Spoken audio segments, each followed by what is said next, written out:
ہیں یا نہیں ہیں؟ نہیں ہے. کل والا جو سوال تھا کیا ایسے ملک کی شہریت، یہ سوال والے ہیں. پہلا سوال آپ نے کیا تھا کیا ایسے ملک کی شہریت جس کا قانون غیر اسلامی ہو حاصل کرنا جائز ہے یا نہیں؟ وہ تو ہم اس کا جواب تو ہم بعد میں دیں گے، لیکن آپ کے پیش نظر امریکہ ہے. امریکہ کو آپ پیش نظر رکھ کر سوال کرتے ہیں. مجھے یہ بتاؤ امریکہ کا کون سا غیر اسلامی قانون ہے بتاؤ جس کے ماننے کے لیے اس ملک میں مسلمان مجبور ہے. ایسا غیر اسلامی قانون بتاؤ کیا ہے امریکہ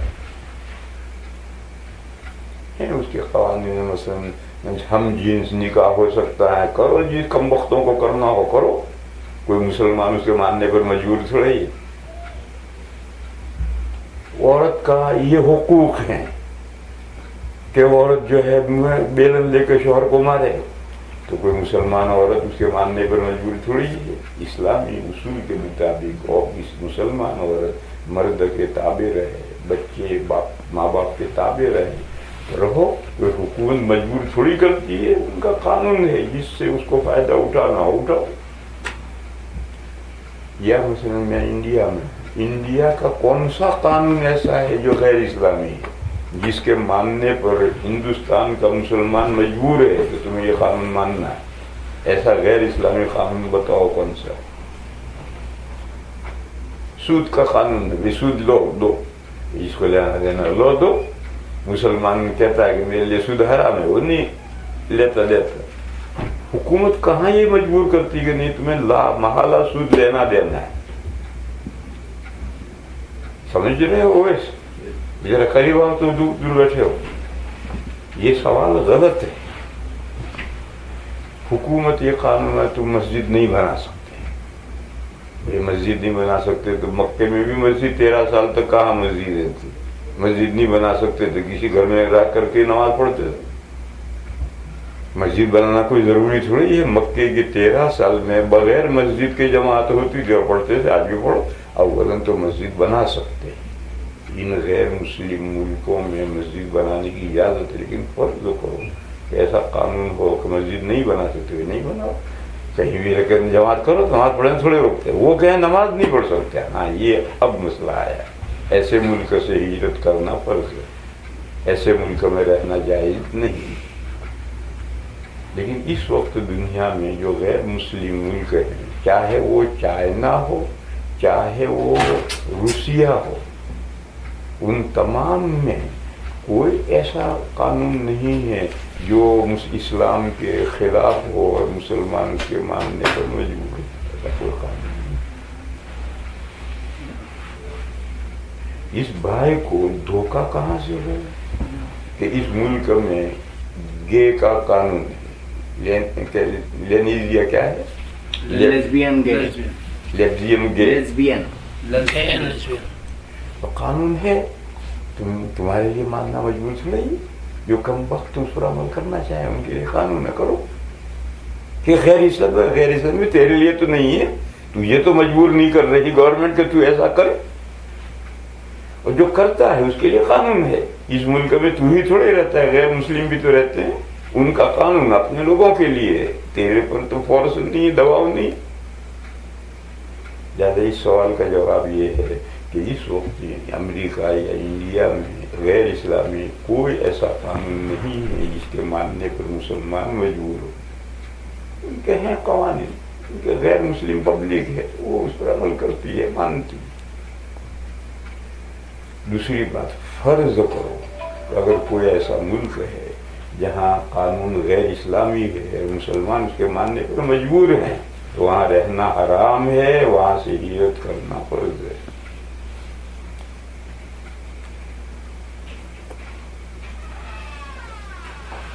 ایسے امریکہ میں مقیم مسلمان جو شریعت کے دائرے کے اندر رہ کر گھر بنانا چاہتے ہوں، کیا طریقہ استعمال کرنا چاہیے؟ تو ہم نے بتلایا تھا کہ یہ یہاں کے جو بڑے لوگ ہیں، ذمہ دار لوگ ہیں، وہ طریقے بتلائیں گے. میں باہر سے آیا ہوا ایک وزٹر اس کے طریقے نہیں بتلا سکتا. دوسری بات میں نے یہ بتلائی تھی کہ شریعت کے دائرے کے اندر رہ کر گھر بنانا ہے تو یا تو قرض حسنہ لے کر بناؤ، شریعت کے دائرے میں بنانا ہے، یا کوآپریٹ ہو کر کوئی فنڈ بناؤ جس میں سے بغیر سود کے قرضے دیے جائیں، یا کرائے کے گھر میں رہو. اس کی مثال ہے جیسے ہمارے یہ دو بھائی ہیں، انہوں نے یہ مکان مدرسے کے لیے خریدا اور کام کچھ نہیں کر رہے. کیا مکان خریدنا ضروری تھا؟ ارے بھائی کرائے پر مکان لیتے اور کام کر کے دکھاتے. 3 4 5 6 سال سے مکان خرید کر بیٹھے ہیں، اس کا قرضہ ادا نہیں ہوتا اور کام بھی کچھ نہیں. کیوں؟ یہاں کام کرنے کی اجازت بھی نہیں ہے، نہ نماز پڑھنے کی اجازت ہے. تو اس کے خریدنے کا میرا مدرسے کا مکان ہے، مدرسے کا مکان کیا ہونا کیا ضروری ہے؟ ارے کرائے کا لو اور اس میں کام کر کے دکھاؤ. تو تمہارے پاس گنجائش نہیں تو کرائے کے مکان میں رہو. کوئی مایا ہاؤس کیا ضروری ہے؟ اس کی مثال یہ ہے، ہمارے مدرسے والدین نے یہ مکان خرید کر مصیبت میں پڑ گئے اور کوئی کام نہیں کر رہے، اور بھائی اسی کا قرضہ ادا کرنا. یہاں مدرسے کا مکان ہے، مدرسے کا مکان کیا کو باڑ میں جائے گا؟ مدرسے کا مکان کام تو کچھ کر کے دکھاؤ. کرائے کے مکان میں بھی کام ہو سکتے ہیں، کرائے کی جگہوں میں بھی نمازیں پڑھی جا سکتی ہیں.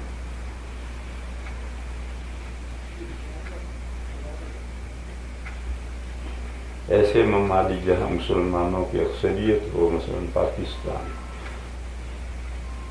کیا وہاں اسلامی نظام معیشت، سیاست اور معاشرت قائم کرنا اجتماعی فرائض میں شامل ہے؟ جواب یہ کہ ہے. اگر ایسی جگہ پر اسلامی نظام نہیں قائم کریں گے تو سب مسلمان گنہگار ہیں. اس آخری سوال کا ایک عام مسلمان کے لیے تصوف کا علم کس حد تک ضروری ہے، اس کو میں نے بتا رہا تھا کہ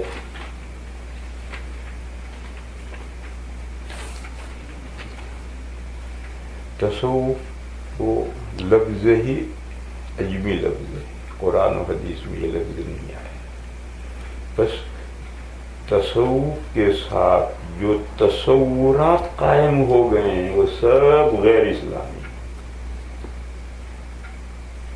یہ جملہ ہے میرا، لفظ تصوف کے ساتھ جو تصورات قائم ہو گئے ہیں وہ سب غیر اسلامی. اور یہ تصوف بریلویوں کے یہاں ہے.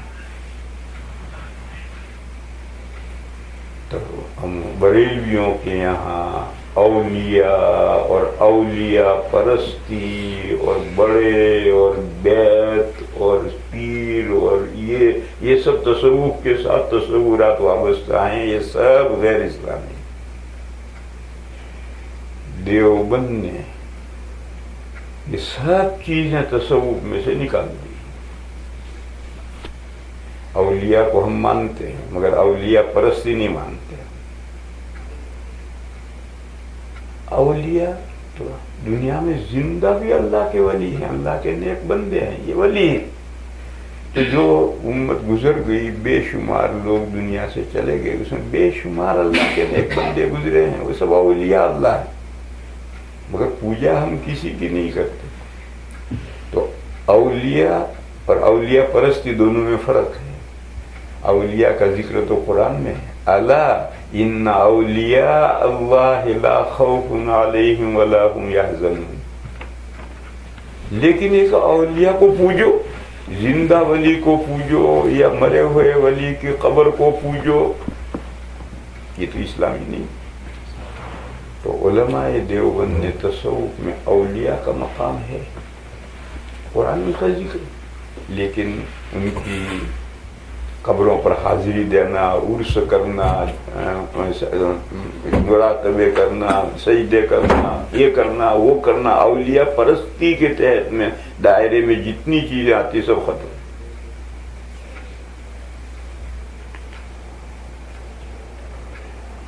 اسی طرح سے بیعت شرعی چیز، قرآن میں اس کا ذکر ہے. ان الذین یبایعونک انما یبایعون اللہ. لیکن بیعت فرض عین ہے، اور بیعت کے بغیر کوئی شخص، پیر کے بغیر کوئی شخص جنت میں نہیں جا سکتا. یہ غیر اسلامی تصور ہے.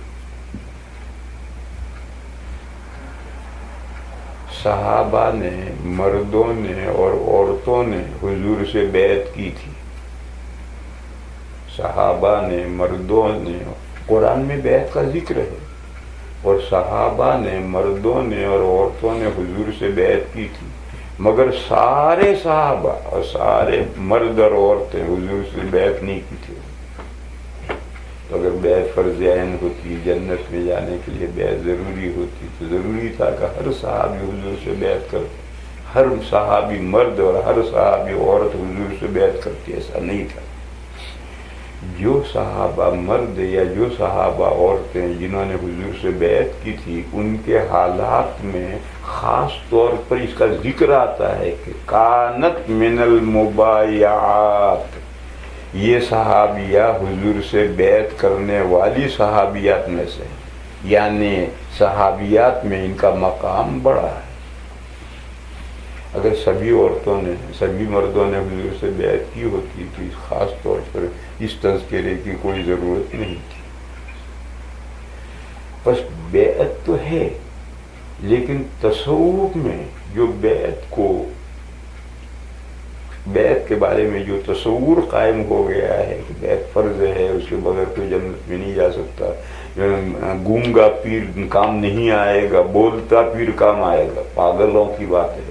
گونگا پیر یعنی قرآن کریم یہ کام نہیں آئے گا، یہ بولتا پیر چاہیے، اس کے بغیر جنت میں نہیں جا سکتے. قرآن پر عمل کر کے جنت میں نہیں جا سکتے، پیر چاہیے بولتا تو جنت میں جائیں گے. ایسی یہ سب بکواس جو ہے تصوف میں ہے، بریلوی تصوف میں جو یہ تصوف کے ساتھ یہ تصورات قائم ہو گئے، یہ سب غیر اسلامی. بیعت کیوں ہے؟ کچھ کرنے کے لیے اور جنت کے بلند درجات حاصل کرنے. صحیح عقیدے اور قرآن و حدیث کے مطابق عمل جنت میں جانے کے لیے کافی ہے، بیعت ضروری نہیں. پھر بیعت کیوں ہے؟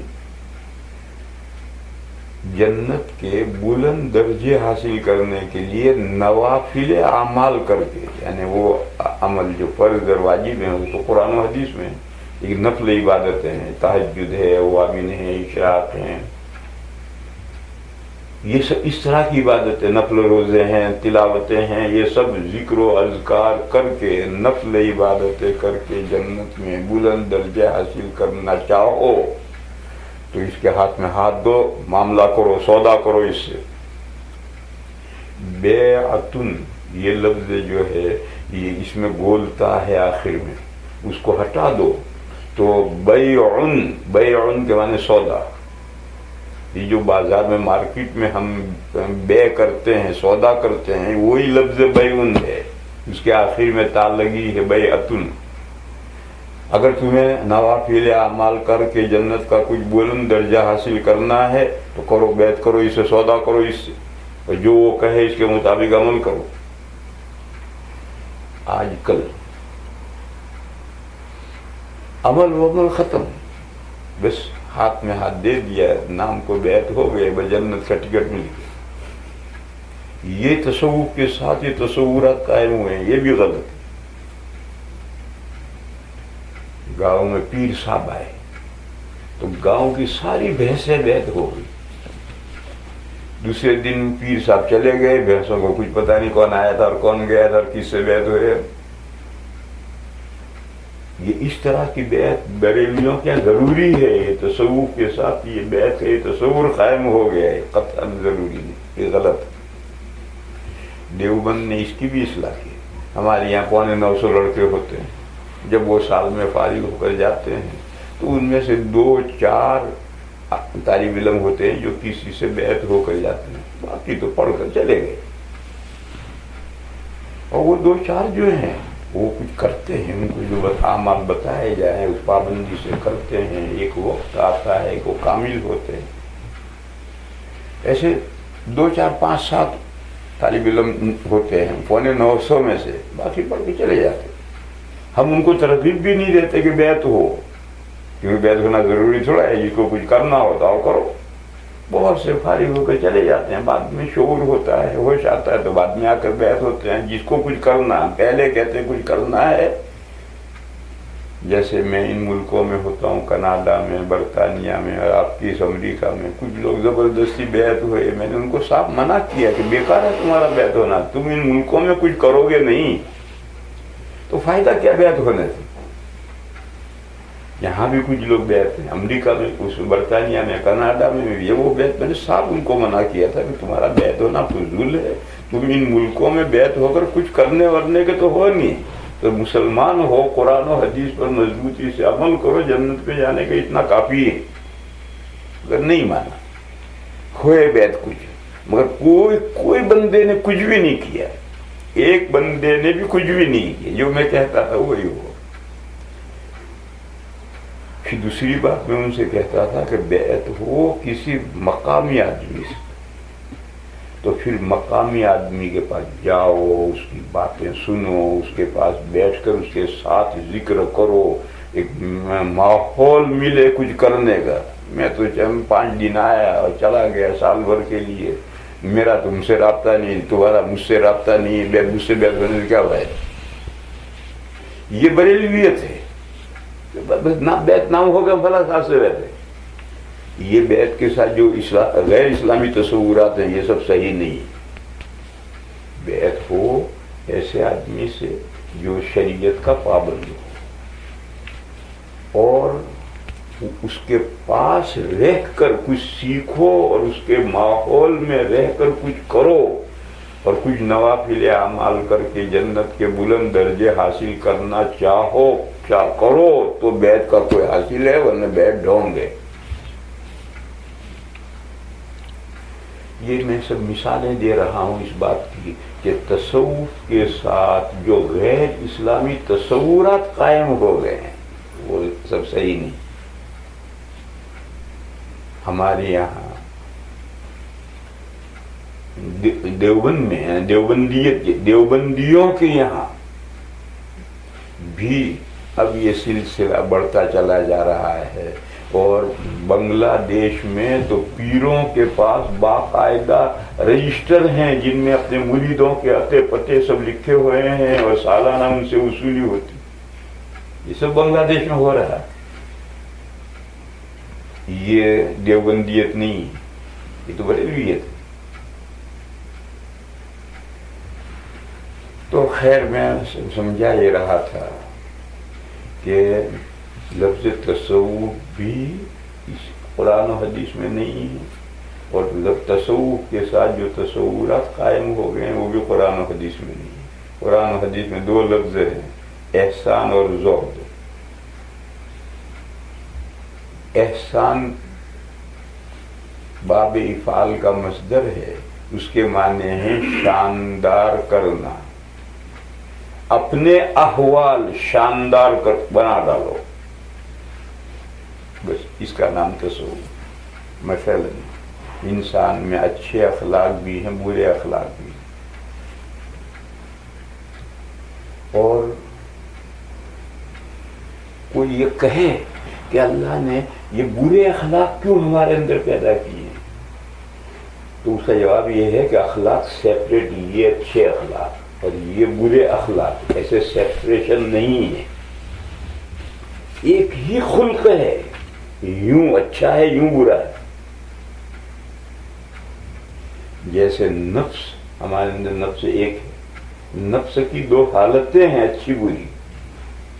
وَنَفْسٍ وَمَا سَوَّاهَا فَأَلْهَمَهَا فُجُورَهَا وَتَقْوَاهَا.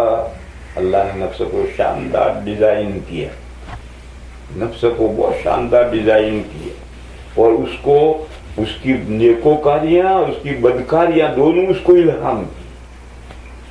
اسی طرح سے سمجھنا چاہیے کہ ہمارے اندر جو اچھے اخلاق اور برے اخلاق ہیں، اس کا یہ مطلب نہیں ہے کہ اچھے اخلاق یہ 5 تو اچھے اخلاق ہیں اور یہ 7 برے اخلاق ہیں، ایسا نہیں ہے، بلکہ یہ کیفیت ہے. اس کو یوں لے جاؤ تو اچھے اخلاق بن جائیں گے، یوں لے جاؤ تو برے اخلاق بن جائیں گے. جیسے نفس کی میں نے مثال دی، بس نفس کو سنوارنا ضروری ہے. اسی طریقے سے جو اخلاق اللہ نے پیدا کیے ہیں ان اخلاق کو سنوارنا ضروری ہے. اگر نہیں سنوارو گے تو وہ بدنما ہوں گے. جیسے فیس اللہ نے بنایا ہے، اس کو سنوارنا ضروری ہے. اگر سنوارو گے تو بڑا شاندار چہرہ بنے گا، اور نہیں سنوارو گے تو بولٹ برسے گی، داڑھی بھی الجھی ہوئی ہوگی، میل کچل دھبے بھی پڑے ہوئے ہوں گے. تو جیسے فیس کو سوار کر کے شاندار چہرہ بنانا ہے، ایسے ہی اللہ نے جو اخلاق پیدا کیے ہیں ان کو سنوارنا ہے. اور سنوار دیا تو یہ اچھے اخلاق ہو، اور نہ سنوارو تو برے اخلاق ہو. مثال لو، گھمنڈ، فخر، کیا کہتے پراؤڈ کیا کہتے ہیں، پراؤڈ، یہ انسان میں اللہ نے پیدا کی صفت. اگر آپ میدان جہاد میں دشمن کے سامنے رجز پڑھیں فخریہ، میں وہ ہوں، میں ایسا ہوں، میں ایسا ہوں، اللہ کو بہت پسند.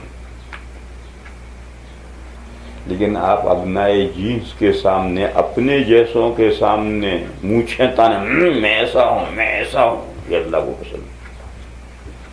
لہذا یہ جو پراؤڈ اللہ نے انسان میں پیدا کیا ہے یہ تو ضروری ہے، مگر اس کو کس محل میں استعمال کریں. موقع پر پراؤڈ آپ استعمال کریں، یہ آپ نے اس کو پراؤڈ کو سنوار لیا. اور آپ غلط جگہ پر پراؤڈ استعمال کریں تو یہ آپ نے اس کو، یہ بد اخلاقی ہے اور یہ نیک خلق. اور مثال دو، اللہ نے ہمارے اندر بھولنا پیدا کیا.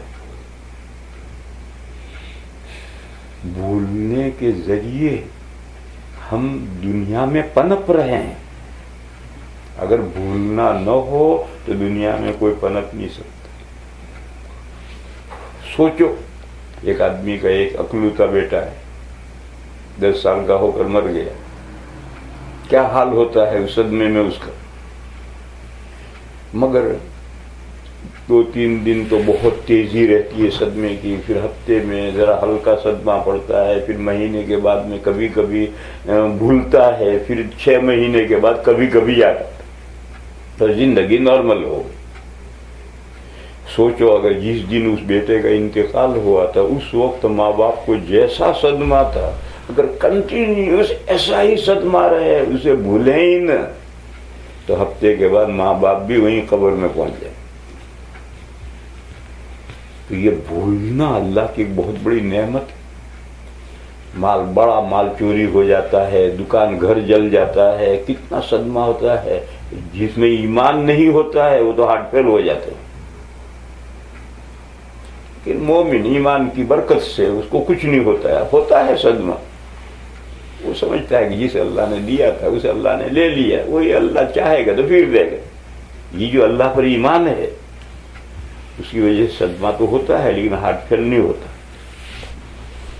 اور کافر یا کافر جیسا مسلمان، نام کا مسلمان جس کا اللہ پر ایسا اعتماد نہیں ہے، وہ ہارٹ فیل ہو جاتے ہیں، خودکشی کر لیتے ہیں. بہرحال یہ صدمے بھولتا ہے آدمی تو زندگی روا دوا ہو جاتی ہے اور نارمل ہو جاتی ہے. یہ نعمت ہے بھولنا. لیکن اللہ کا بندہ قرآن شریف حفظ کر کے اسے بھی بھول گیا تو یہ بھولنے کی جگہ، ارے بھائی جو باتیں بھولنے کی ہو بھول. یہ تو قرآن حفظ کر کے قرآن بھی بھول رہا ہے. اب یہ بری بات. یا قرض لیا کسی سے اور قرض لیا ہے یہی بھول گیا، جب بھول گیا تو واپس کرنے کا تصور ہی ختم. ارے بھائی یہ بھولنے کی جگہ. نیکی کی اور بھول گئے. سبحان اللہ. نیکی کر کھڈے میں ڈال.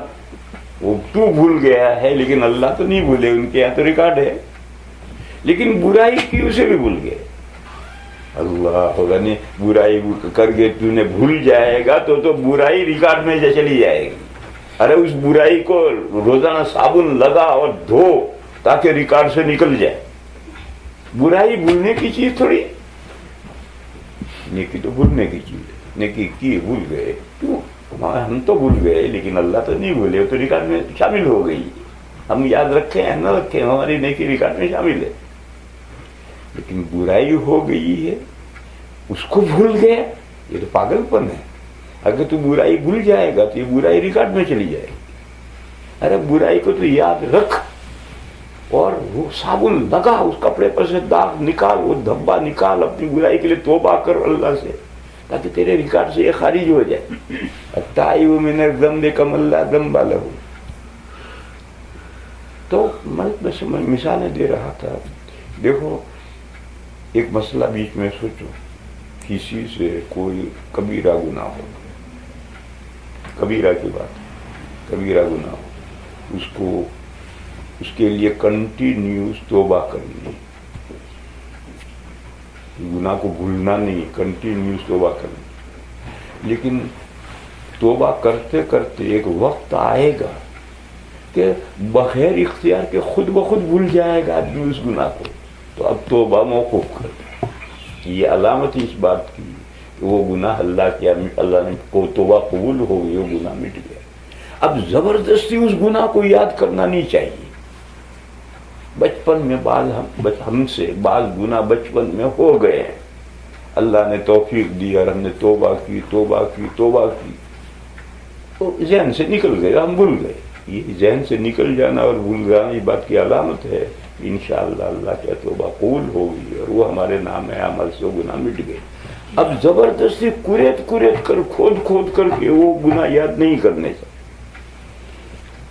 یہ درمیان میں ایک مسئلہ میں نے بتایا, میں تو مثالیں اس کی دے رہا تھا کہ بھولنا اللہ کی ایک نعمت ہے, مگر موقع پر نعمت ہے, غلط جگہ پر بھولنا نعمت نہیں.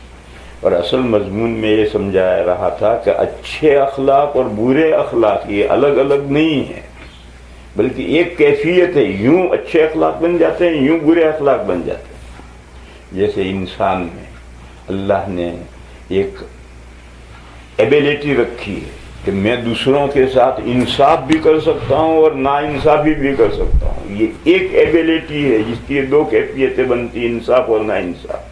دیکھو اس دیوار کے اندر وہ ایبیلٹی نہیں ہے کہ وہ دوسروں کے ساتھ انصاف کرے یا نا انصافی کرے, یہ ایبیلٹی ہے ہی نہیں. بس دیوار کسی پر گر پڑے اور کوئی اس کے نیچے دب کر مر جائے تو کہ پھر دیوار بڑی ظالم تھی, اس نے بڑا ظلم کیا, ایسا کوئی بھی نہیں کہتا. اور انسان میں اللہ نے یہ ایبیلٹی رکھی, وہ ایک ایبیلٹی ہے. اس کو یوں لے جاؤ تو انصاف پرور بادشاہ, اور اس کو یوں کر دو تو ظالم حجاج بادشاہ. میں سمجھتا ہوں کہ آپ لوگ سمجھ گئے ہوں گے کہ اچھے اخلاق اور برے اخلاق دو الگ الگ نہیں ہیں, ایک ہی ایبیلٹی. یوں اچھے اخلاق بن جاتے ہیں, یوں برے اخلاق بن جاتے ہیں. بس ضروری ہے کہ اخلاق پر آدمی محنت کرے, اپنے ایبیلٹیوں کو, اپنی صلاحیتوں کو سنوارے, جس کا نام اچھے اخلاق ہیں. اس وقت بڑی محنتیں کرنی پڑتی, آسانی سے قابو میں نہیں آتا. مثلا آپ کے یہاں کا ننگا گندا ماحول, اور حدیث میں یہ ہے کہ نظر, بری نظر شیطان کے تیروں میں سے ایک تیر ہے, زہریلا تیر ہے. حدیث میں ہے کہ یہ جو بری نظر ہے, غلط نظر ہے, یہ شیطان کے زہریلے تیروں میں سے ایک تیر ہے.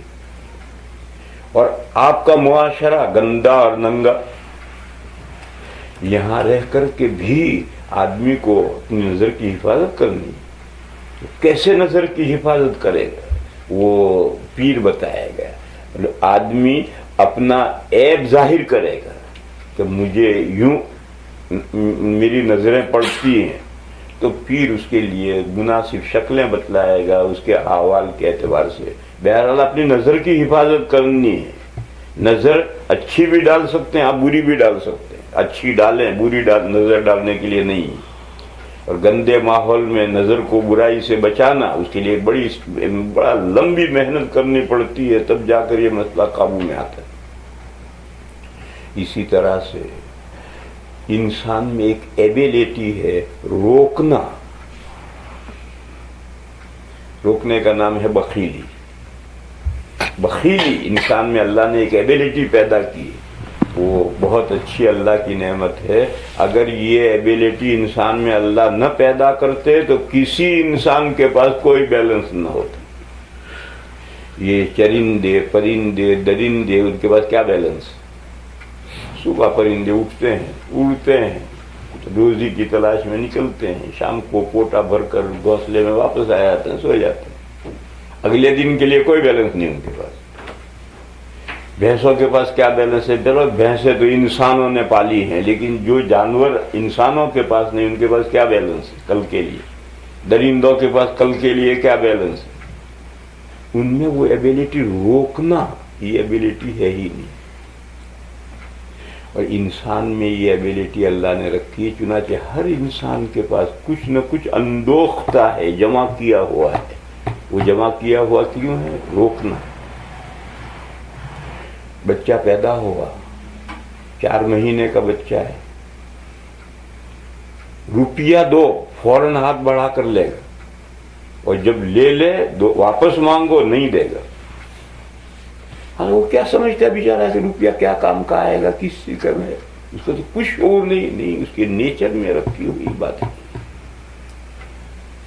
کہ دو گے تو لے گا اور مانگو گے تو نہیں دے گا. روپیے کی کوئی بات نہیں، کوئی بھی چیز دو گے تو بچہ فون ہاتھ بڑھا کر لے گا، واپس مانگو گے نہیں دے گا.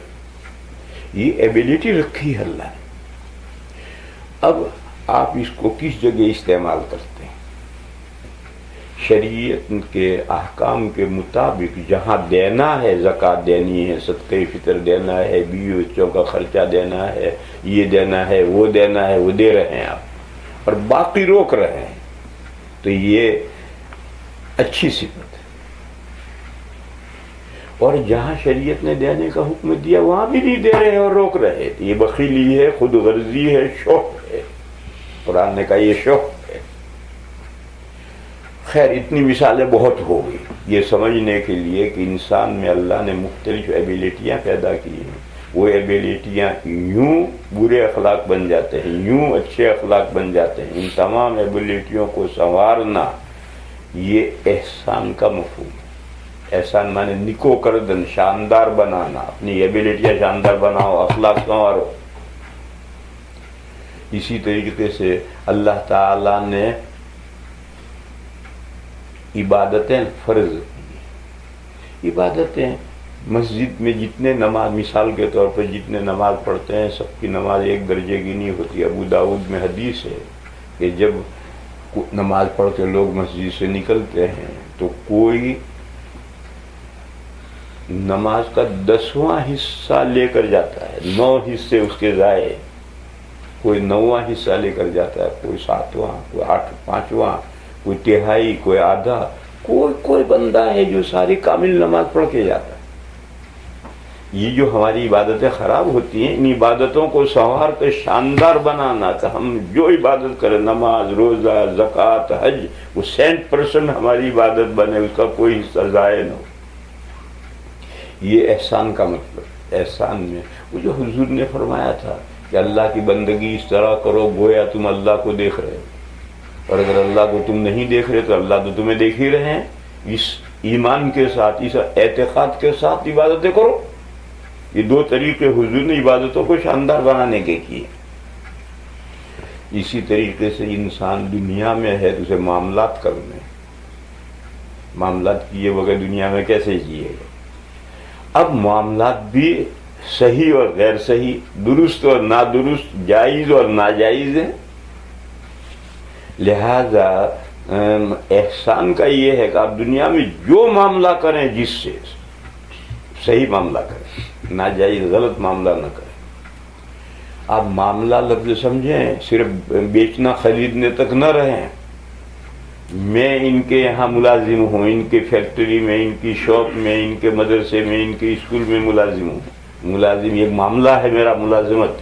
اس ملازم ہونے کی حیثیت سے میری کچھ ذمہ داریاں ہیں، وہ ذمہ داریاں پوری کرتا ہوں تو میں صحیح ملازمت کر رہا ہوں. اور اگر وقت بے وقت پہنچتا ہوں، وقت ضائع کرتا ہوں، یہ کرتا ہوں وہ کرتا ہوں، مطالعہ کیے بغیر جاتا ہوں، طالب علموں کو بے وقوف بنا کر آتا ہوں، تو یہ میرا معاملہ صحیح نہیں. تصوف میں تصوف کو تو چھوڑو، احسان میں یہ سکھایا جاتا ہے کہ کسی بھی بندے کے ساتھ ہمارا کوئی معاملہ ہے، وہ معاملہ پرفیکٹ کیسے ہو، ذرا اس میں کمی نہیں رہنی چاہیے. کیونکہ دوسرے کو تو پتہ نہیں ہے کہ میں اس کے ساتھ میں نے جو معاملہ کیا ہے وہ صحیح کر رہا ہوں یا دھوکہ دے رہا ہوں، مجھے کچھ نہیں پتا، لیکن مجھے تو معلوم. تو میرے اندر یہ حوصلہ اور جذبہ پیدا ہو جائے گا، نہیں میں ملازمت کر رہا ہوں، مجھے بالکل صحیح ملازمت کرنی ہے، اور ملازمت کے جو تقاضے ہیں وہ سارے ادا کرنے ہیں. یہ تصوف میں، یہ احسان میں داخل ہے. یہ میں نے بہت ساری مثالیں بتلائی کہ ایک تو تصوف میں، ایک تو احسان لفظ ہے قرآن و حدیث میں، اس لفظ کے جتنے تقاضے ہیں اس تقاضوں کا نام تصوف. دوسرا زہد. زہد کے معنی ہیں دنیا سے بے رغبتی. زہد کے معنی ہے دنیا سے بے رغبتی. یہ طبیعت میں پیدا ہو جائے تو تصوف کا حاصل ہے، اور اگر طبیعت میں یہ دنیا سے بے رغبتی پیدا نہیں ہوئی تو بیکار. اس کو سمجھو. دیکھو، مال کی محبت فطری ہے. کیوں فطری ہے؟ مال کے بغیر ہمارا کام نہیں چل سکتا. اس دنیا میں جینے کے لیے مال چاہیے، مال کے بغیر ہمارا کام نہیں چل سکتا. تو مال کی محبت فطری ہے، اور شریعت نے فرسٹ لی فرائض کے بعد سیکنڈ درجے میں حلال کمانا فرض کیا. اس کے بغیر کام نہیں چل سکتا. مگر یہ جو مال کی محبت ہے، جو فطری ہے، جو دل سے کبھی بھی نہیں نکل سکتی، وہ محبت حد سے آگے نہیں بڑھنی چاہیے. ایک لمٹ ہے، اس حد تک رکھو، اس سے آگے نہیں بڑھنی چاہیے. اور اگر کسی میں مال کی محبت سرے سے ختم ہو جائے، ایسا ہو سکتا ہے، ناممکن نہیں، تو پھر وہ درجہ ہے انسان کا کہ فرشتے بھی اس درجے پر نہیں پہنچ سکتے. دیکھو، نبی پاک صلی اللہ تعالی علیہ وسلم کے احوال میں ہے، اور حضور نے فرمایا الفقر فخری، کچھ نہ ہونا میرے سر کا تاج ہے. اور حضور کا کب معمول تھا، کوئی بھی مال آیا تو رات آنے سے پہلے حضور تقسیم کر دیتے تھے. رات، وہ مال رات کو حضور کے گھر میں نہیں رہتا تھا، رات نہیں گزرتی تھی. اور جب خیبر سے حضور تشریف لائے، استغفر اللہ، تبوک سے جب واپس حضور لوٹے ہیں، تبوک کی مہم سب سے بڑی مہم تھی. حضور کے ساتھ 30,000 صحابہ کا لشکر تھا، اور اس زمانے کا جو سپر پاور تھا روم، اس سے ٹکر لینے کے لیے گئے تھے، اور اس روم مقابلے کے لیے نہیں آیا. تو بارڈر تک، تبوک تک گئے، وہاں رکے، وہ آئے لڑنے کے لیے، نہیں آیا تو فتح کا فریرہ اڑاتے ہوئے واپس آئے. واپسی میں جب مدینہ قریب آیا اور دور سے احد پہاڑ نظر آیا، بہت اونچا پہاڑ ہے، اس موقع پر حضور نے فرمایا کہ اس احد پہاڑ جتنا اگر میرے پاس سونا ہوتا تو میں اس پر رات نہ گزرنے دیتا. صرف 3 درہم مجھ پر قرض ہے، اتنا میں روکتا، باقی رات آنے سے پہلے بانٹ دیتا. کہ اس موقع پر یہ وفات سے چند مہینے پہلے کا ارشاد ہے کہ اگر میرے پاس احد پہاڑ جتنا سونا ہوتا تو میں اس پر رات نہ گزرنے دیتا، اس سے رات آنے سے پہلے اسے بانٹ دیتا. ہاں 3 دینار کا مجھ پر قرضہ ہے، اتنا میں روک لیتا. تو یہ ایک اور یہ حضور کا جو مقام ہے، تاریخ میں پڑھو، اللہ کے نیک بندوں میں بہت سے نیک بندوں کی یہ تاریخ ہے. زاہدین ہیں، ان کے پاس مال، دل سے مال کی محبت ہی ان کے نکل گئی.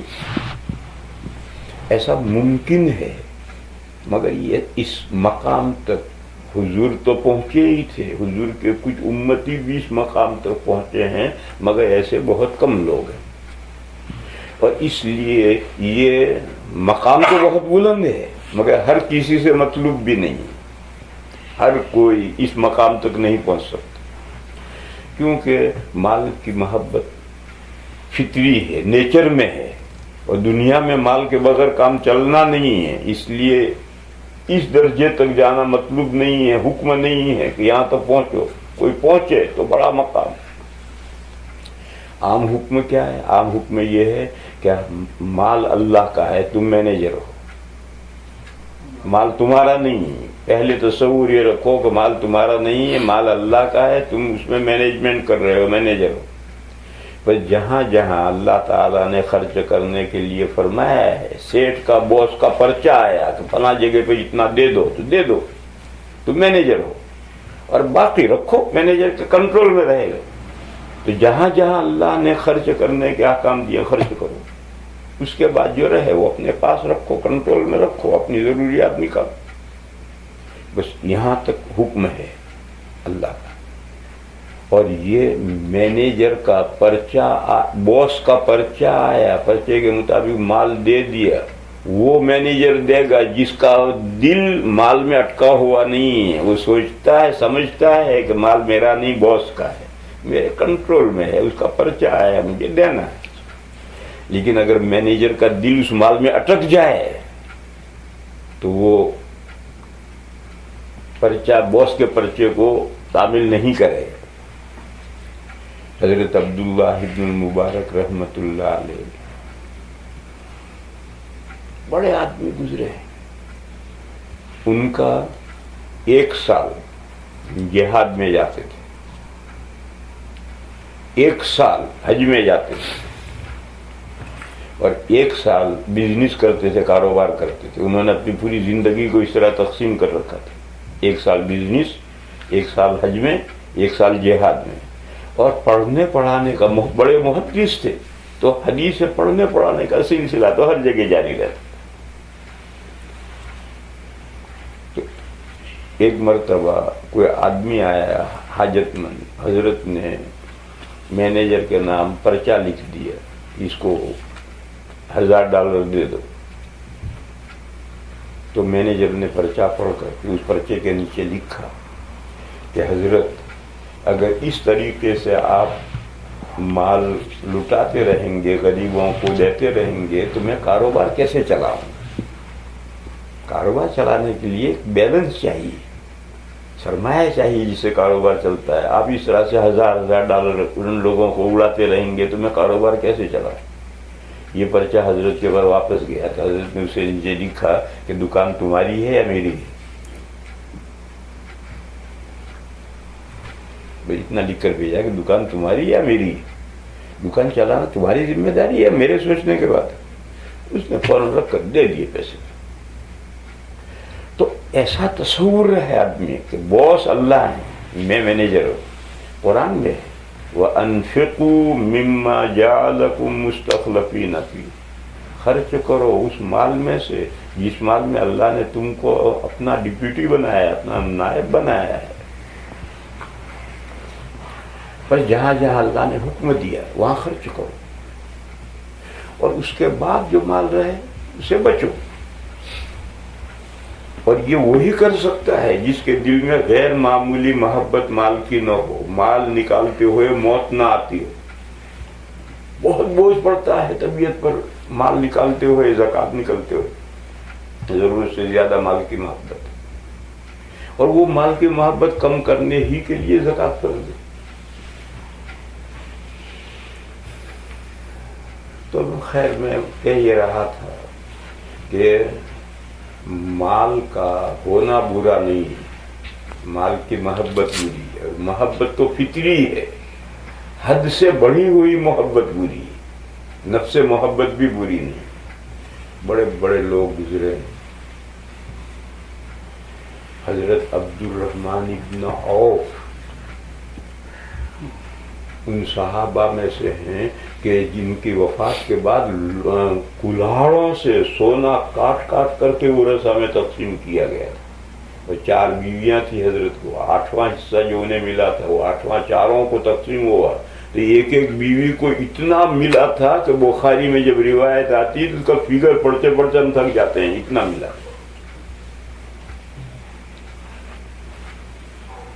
مگر مال کی محبت نہیں تھی۔ انہی کا واقعہ ہے کہ رمضان میں کبھی دسترخوان بیچتا تھا، افطاری کے لیے سب لوگ بیٹھتے تھے، دسترخوان پر نعمتیں آتی تھی، تو حضرت حاضرین سے یہ کہتے تھے کہ دیکھو بھائی، ایک وقت تھا کہ ہمارے پاس میں کھانے کے لیے کھجوریں نہیں تھی، درخت کے پتے کھا کھا کر ہم جہاد کرتے تھے، اور اسی حال میں ہمارے فلاں دوست، فلاں بھائی، فلاں آدمی، مصعب بن عمیر، فلاں سب شہید ہو گئے، اللہ کے یہاں چلے گئے، اور انہوں نے دنیا سے کوئی فائدہ نہیں اٹھایا، میں پیچھے رہ گیا، اور مجھے اللہ نے یہ نعمتیں دے دی۔ اب میں نہیں جانتا ہوں کہ میں جنت کا اپنا حصہ یہاں کھا رہا ہوں یا کیا بات ہے، اور پھر رونا شروع کرتے تھے، اتنا روتے تھے، اتنا روتے تھے کہ اس دن ایک لقمہ دسترخوان پر سے نہیں کھا سکتے، سب لوگ کھا لیتے تھے، وہ کھا نہیں سکتے۔ تو مال اتنا ہے، مگر دیکھو محبت نہیں ہے، محبت کے بغیر مال کہاں سے جمع ہوگا؟ لیکن جس کو حد سے زیادہ بڑھی ہوئی محبت کہتے وہ محبت نہیں اس بندے۔ امام اعظم بڑے تھوک فروش تھے، کپڑے کی بزنس تھی حضرت کے یہاں، اور ریٹیل میں نہیں کپڑا بیچتے تھے، تھوک فروش تھے، تھان کے تھان بیچتے تھے، بڑا کاروبار تھا۔ ان کے حالات میں پیران پیر شیخ عبد القادر جیلانی قدس سرہ کا یہاں اتنا بڑا کاروبار تھا کہ ایکسپورٹ امپورٹ کرتے، جہاز بھر کر کے مال دوسرے ملک جاتے تھے، دوسرے ملک سے جہاز بھر کر کے مال آتے تھے۔ تو مال تو تھا مگر وہ محبت نہیں تھی۔ امام اعظم میں مال تو تھا مگر محبت حد سے بڑھی ہوئی نہیں تھی۔ خواجہ عبید اللہ احرار بڑے آدمی گزرے ہیں، سمرقند میں ان کا مزار ہے، میں ان کے مزار پر گیا، بڑی شاندار مسجد ہے اور ویران پڑی ہے، نماز نہیں ہوتی وہاں، کمیونسٹ، اور اس کے آگے بہت بڑا خانقاہ ہے، بہت بڑا احاطہ ہے، باغ ہے، اور ایک طرف قبرستان ہے، اس قبرستان میں حضرت کی قبر ہے، سب میں نے دیکھا ہے، اور وہاں نماز بھی نہیں ہوتی۔ بہرحال ان کی خانقاہ کتنی بڑی ہوگی، وہ اب بھی موجود ہے خانقاہ، دیکھ کر کے اس کا اندازہ ہوا ہمیں۔ ان کا قصہ ہے کہ جب ان کا مریدوں کے ساتھ کہیں جانا ہوتا تھا، حضرت جب خواجہ عبید اللہ احرار مریدوں کے ساتھ کہیں جاتے تھے تو بادشاہ کا جلوس اتنا ایسا نہیں ہوتا تھا جیسا حضرت کا جلوس ہوتا تھا۔ بادشاہ کا جلوس مان پڑ جاتا تھا جب حضرت اپنے مریدوں کے ساتھ گھوڑوں پر، اونٹوں پر بیٹھ کر جا رہے ہیں، تو اتنا شاندار ہوتا تھا۔ تو حضرت بہت بڑے اللہ کے نیک بندے تھے، بہت دور سے کوئی بندہ حضرت کا شوہرا سن کر آیا، آ کر رہا، اب وہاں دیکھا کہ بڑی خانقاہ ہے، بڑا لنگر ہے، بڑا ٹھاٹ ہے، ہزاروں آدمی کھاتے ہیں، جاتے ہیں، آتے ہیں۔ تو جو اعتقاد لے کر آیا تھا اس میں فرق پڑ گیا کہ بھئی یہ کیسا بزرگ ہے، تو نوابی ٹھاٹ ہے۔ تو اس نے حضرت کا رعب اتنا تھا کہ حضرت سے کچھ کہہ تو سکتا نہیں تھا. تو پھر طریقہ کہنے کا کیا ہے؟ اگر ایسا رعب ہے کسی کا کہ کوئی کچھ کہہ نہیں سکتا تو پھر کیا طریقہ ہے؟ حضرت تھانوی قدس سرہ کے یہاں مسجد میں ایک باکس تھا، سوراخ تھا. مریدین حضرت سے کچھ کہنا چاہتے ہیں اور ہمت نہیں ہوتی، تو کاغذ پر لکھو اور نام مت لکھو اپنا، اس ڈبے میں ڈال دو. حضرت 24 گھنٹے میں حضرت خود کھولتے تھے اس بکس کو، جتنے پرچے ہیں وہ نکال لیتے تھے، اس میں جو باتیں ہیں وہ پڑھتے تھے، جواب دینے ہیں وہ مجلس میں جواب دیتے تھے. کس نے پوچھا کچھ پتہ نہیں ہے، جواب نہیں، نام نہیں ہے. یہ حضرت تھانوی کا طریقہ تھا. اور طریقہ ہے کہ کوئی بات ہے دوسرا کہنے کی ہمت نہیں کر پاتا، رعب ہوتا ہے بال بھرتا ہو، تو پھر وہ بات کیسے کہی جائے؟ حضرت تھانوی کے ہیں یہ طریقہ کہ مسجد میں ایک بکس تھا، جیسے اب لیٹر بکس ہوتے ہیں ایسے ایک بکس تھا. مریدین جو حضرت کے یہاں تھے، کوئی بات حضرت کوئی بات ہے بہت شرم کی بات ہے لیکن آدمی میں ایک برائی ہے، تو اب برائی حضرت سے کہے گا تبھی تو حضرت اس کا علاج بتائیں گے، اور وہ برائی حضرت کے سامنے کہنے کی ہمت نہیں ہے، تو اپنا حال لکھ کر کے لیٹر بکس میں ڈال دو، اور دوسرا کوئی نہیں کھولے گا، حضرت ہی کھولیں گے اسے، اور وہی پرچے حضرت نکالیں گے. یا مثلا ہمارے یہاں 950 لڑکوں کی دورے کی جماعت ہے. اب 950 لڑکے میں کوئی سوال کرنا چاہے تو استاد کا تو کوئی ڈر نہیں ہے، کتاب کا مسئلہ ہے، پوچھنا ہے، اس میں کیا شرمانا ہے. مگر 900 آدمیوں کی گیدرنگ میں ایک تو بولنا، آخر میں بیٹھا ہوا ہے، وہ کیسے بولے گا؟ ہم تو لاؤڈ اسپیکر سے پڑھا رہے، اور اگر بولے گا بھی قریب ہو اور بولے بھی تو مجمع کی شرم آتی، سب ہنس دیں تو بیچارہ شرما جائے گا. تو پھر وہاں طریقہ یہ ہے کہ پرچہ لکھ کر بھیجو، نام مت لکھو. ہر طالب علم جو سوال ہے وہ پرچہ لکھ کر بھیجے گا، ایک دوسرے کو بڑھتا آئے گا، استاد آ کر پڑھ کر جواب دے گا. بہرحال طریقہ یہ ہے. تو اس مرید میں جو بدگمان ہوا تھا، حضرت سے ایک بات کہنی ہے، مگر حضرت کا تو بڑا نوابی رعب تھا، کہنے کی ہمت نہیں، تو اس نے خانقاہ کے دروازے پر لکھا کہ کوئی بھی پڑھ کر پہنچائے گا حضرت کو بات. اس نے لکھا نہ مرد است آ کے دنیا دوست دارد، نہ مرد است آ کے دنیا دوست دارد. وہ کیسا بزرگ جو دنیا کو دوست رکھتا ہے، دنیا سے محبت کرتا ہے، وہ کیسا بزرگ. نہ مردست آ کے دنیا دوست دارد. تو حضرت کے خاص مریدوں نے دیکھا اور انہوں نے جا کر حضرت کو پہنچایا کہ حضرت وہ جو فلاں جگہ سے فلاں دور ملک سے آیا ہوا ہے، اس نے خانقاہ کے دروازے پر یہ لکھا ہے. وہ حضرت پر اعتراض ہے. حضرت نے فرمایا اس کے نیچے لکھ دو. تو اب نیچے لکھا نہ مردست آ کے دنیا دوست دارد وگر دارد برائے دوست دارد. اور اگر مال دنیا رکھتا ہے تو اللہ کے لیے رکھتا ہے. وہ بزرگ کیسا جو دنیا کو دوست رکھتا ہے؟ ہاں وہ شخص ہے جو دنیا کو دوست رکھتا ہے اللہ کے لیے، تو وہ بزرگ ہو سکتا ہے. کہا یہ دوسرا نیچے مصرع لکھ دو. تو یہ جو حضرت نے جواب دیا ہے، لکھوایا ہے، یہ واقعی ہے. اللہ کے لیے مال رکھنا یہ تصوف کے بزرگ کے منافی نہیں ہے. یہ سارے اکابر، ابو حضرت عبدالرحمن بن عوف ہیں، حضرت امام اعظم ہیں، حضرت پیران پیر ہیں، حضرت خواجہ عبید اللہ حرار ہیں. تو بہرحال زہد کی حقیقت سمجھو. زہد کے معنی ہے دنیا کی بے رغبتی، یعنی دنیا کمانے کے لیے اناپ شناپ حرکتیں نہ کرے، اونھے سیدھے طریقے اختیار نہ کرے، جائز ناجائز کا خیال چھوڑ کر دنیا نہ کمائے. صحیح طریقے پر دنیا اللہ نے بھیجی، کمائی، اس کی محبت حد سے بڑھی ہوئی نہ ہو. نفس محبت تو ہوگی، حد سے بڑھی ہوئی محبت نہیں، تو اس مال میں جو اللہ کے حقوق ہیں وہ سب ادا کرے. اور باقی مال رکھ سکتا ہے، یہ زہد کے منافی نہیں ہے، لیکن اگر زہد میں ترقی کرنا چاہے اور حضور کے حال تک پہنچنا چاہے تو یہ مقام ہی بہت بلند ہے، حرب الحوث کے لیے دار و رسن نہیں۔ وہ منصور ہی کے حصے میں سولی آئی تھی، رسی اور سولی آئی تھی، ہر آدمی بزرگ بنے گا میں ہر ایک کو سولی نہیں دی جاتی، وہ منصور ہی کے نصیب میں آئی تھی۔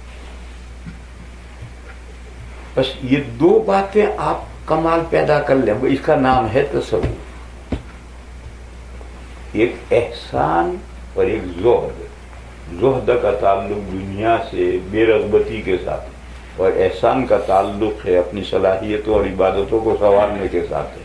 اس دو کام کرنے کا نام بیعت، تصوف، بزرگی، ولایت، مجاہدے، ریاضتیں، سب اس کا نام۔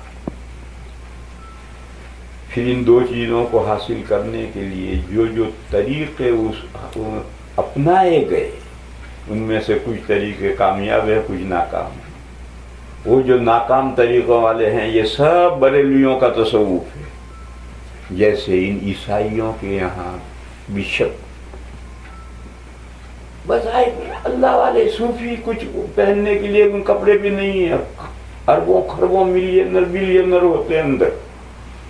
ایسے ان بریلویوں کی جو پیر ہوتے ہیں وہ بظاہر پھٹے پرانے کپڑے، صافہ بھی پھٹا ہوا ہے اور لاکھوں کا کروڑوں کا مالک ہوتا ہے۔ تو اس کا نام تصوف تھوڑا ہے، تو تصوف کا نام ہے رسم ہے، تصوف ان دو لفظوں کا نام تصوف۔ یہ پوچھ رہا تھا ایک عام مسلمان کے لیے تصوف کا علم کس حد تک ضروری ہے؟ بس یہ جتنا میں نے بتلا دیا، اتنا علم حاصل کر لو اور اس پر عمل کر کے یہ دونوں باتیں اپنے اندر پیدا کرو، کوشش کرو، ایک دم تو پیدا نہیں ہوتی ہے، کوشش کرو، کرتے کرتے کرتے یہ دو چیزیں پیدا ہوں، اس کا نام تصوف۔ لا بھی تیرا سوال۔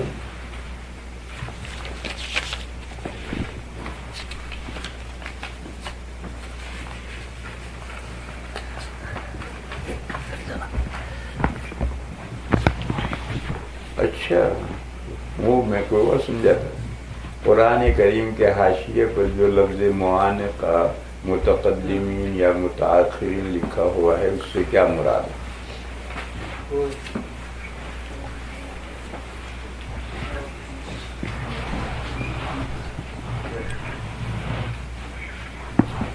کوئی ہے تھوڑا سا جواب ہے۔ معانقہ جو دو مرد مل کر معانقہ کرتے ہیں، گردن سے گردن ملاتے ہیں، وہی لفظ معانقہ ہے۔ قرآن میں بعض جگہیں ایسی ہیں کہ ایک یا زیادہ کلمے ہیں، ان کا ادھر تعلق جوڑو تو مطلب کچھ اور ہے اور ادھر تعلق جوڑو تو مطلب کچھ اور ہے۔ تو ایسی جگہوں میں ادھر بھی 3 نقطے لکھے ہیں، ادھر بھی 3 نقطے لکھے ہیں اور حاشیے پر معانقہ لکھا ہے کہ آپ اس ٹکڑے کو الگ نہیں پڑھیں گے، یا تو ادھر جوڑ کر پڑھو یا ادھر جوڑ کر پڑھو۔ جیسے پہلا معانقہ آتا ہے الف لام میم ذالک الکتاب لا ریب فیہ، یہ فی ہی یہ معانقہ ہے، فی ہی کہ ادھر بھی 3 نقطے ہیں، ادھر بھی 3 نقطے، یا تو فی ہی ادھر جوڑو، ذالک الکتاب لا ریب فیہ، یہ کتاب قرآن ایسی کتاب ہے جس میں ڈاؤٹ فل کوئی بات نہیں ہے۔ ھدی للمتقین، پرہیزگار بننا جو چاہتے ہیں ان کے لیے گائیڈ بک ہے۔ یہ تو فی ہی کو ہم نے ادھر جوڑ دیا تو یہ مطلب ہو۔ دوسرے پڑھو الف لام میم ذالک الکتاب لا ریب فیہ ھدی للمتقین، یہ بے شک اللہ کی کتاب ہے، یعنی ایمفسائز، جیسے انا سے جزی نے بے شک یہ لفظ لا کر ایمفسائز کرتے ہیں، ایسے لا ریب نے ایمفسائز کیا کہ بے شک و شبہ یہ کتاب اللہ ہے۔ ذالک الکتاب لا ریب الکتاب میں الف لام عہد ذہنی، اللہ کی کتاب، یہ اللہ کی کتاب ہے، اس میں ذرا شک نہیں۔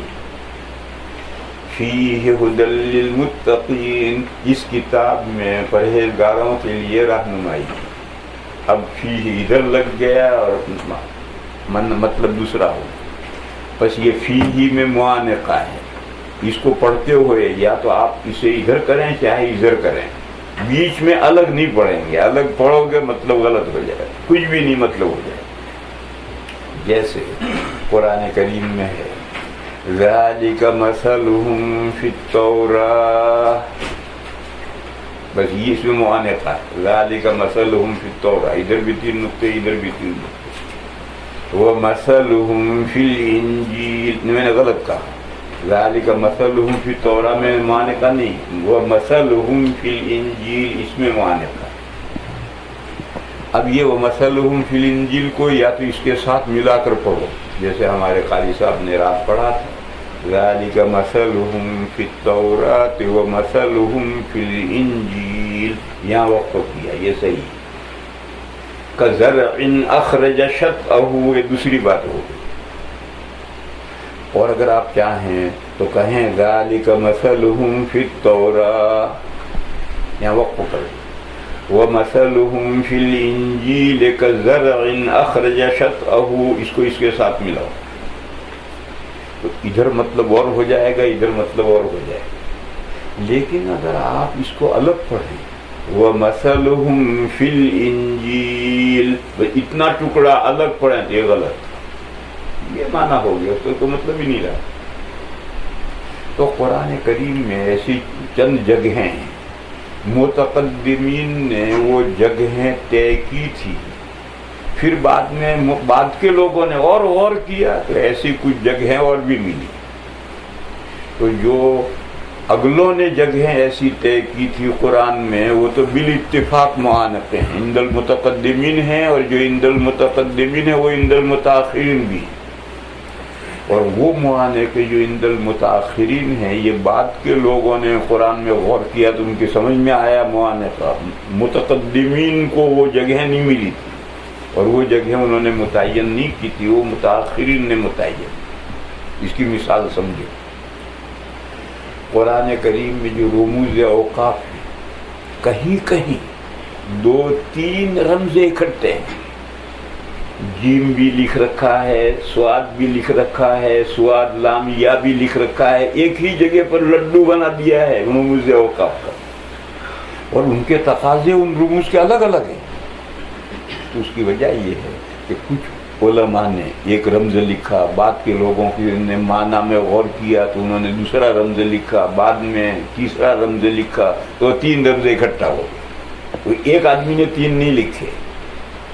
اسی طرح سے یہ سمجھنا چاہیے کہ متقدمین نے اس موضوع پر قرآن پر غور کیا تو ان کی سمجھ میں جو معانقے آئے وہ تو لکھے ہوئے ہیں، بعد میں لوگوں کی ذہنوں میں کچھ اور بھی معانقے آئے تو انہوں نے لکھے، تو پہلے والے متفق علیہ ہیں، متقدمین نے جب ان کو پا لیا ہے تو متاخرین بھی ان کو مانتے ہیں، اور متاخرین والے معانقے ہیں وہ اس زمانے میں تھے ہی نہیں، ان کا نظر وہاں تک پہنچی ہی نہیں تھی، بعد میں پتہ چلا کہ یہاں بھی معانقہ ہو سکتا ہے۔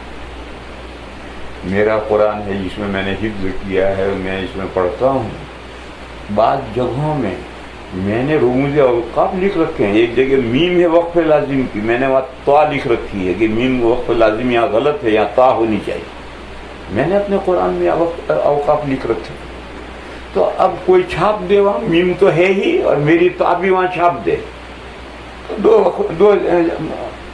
جمع ہو گئی، ایسا ہوتا ہے۔ بہرحال معانقہ عند المتقدمین متفق علیہ، وہاں تاخرین بھی اسے مانتے، اور عند المتاخرین والے بعد میں نظر گئی ہے وہاں تک، متقدمین کی وہاں تک نظر نہیں گئی تھی۔ اور معانقہ کا مطلب ہے، ایک عبارت ایسی ہے کہ یا تو اسے ادھر جوڑ کر ملا کر پڑھو تو مطلب بنے گا، ایک مطلب بنے گا، اور ادھر جوڑ کر ملا کر پڑھو گے تو دوسرا مطلب بنے گا، اور اس معانقہ والی عبارت کو الگ پڑھو گے تو بے معنی ہو جائے۔